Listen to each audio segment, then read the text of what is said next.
Hello' ৰাইজ, আজি আকৌ এযোৰ ফ্লিপকাৰ্টৰ পৰা কুৰ্তি ছেট আনিছোঁ। কুৰ্তি ছেটযোৰৰ দাম ইমানেই কম যে আপোনালোকেও আচৰিত হৈ যাব আৰু কুৰ্তি ছেটযোৰ বহুত বেছি ধুনীয়া আহিছে। ভাবিব যে ইমান কম দামত ইমান ধুনীয়া এযোৰ কাপোৰ আহিছে, মানে ভাবিয়ে আচৰিত আৰু। সেয়ে ভাবিলোঁ আপোনালোককো দেখাওঁ কাপোৰযোৰ কেনেকুৱা লাগিছে কমেণ্ট কৰি জনাব। এয়া হ'ল কুৰ্তিটো,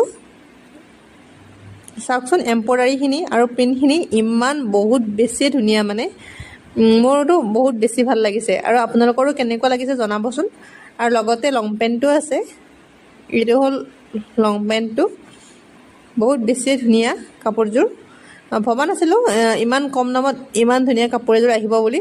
কাপোৰযোৰৰ দাম যে মাত্ৰ 301 টকা লৈছে, বহুত বেছিয়ে ভাল লাগিছে। এতিয়া কাপোৰযোৰ পিন্ধি চাওঁ বলকচোন। আৰু এয়া কুৰ্তি ছেটযোৰ পিন্ধি ল'লোঁ, বহুত বেছি কম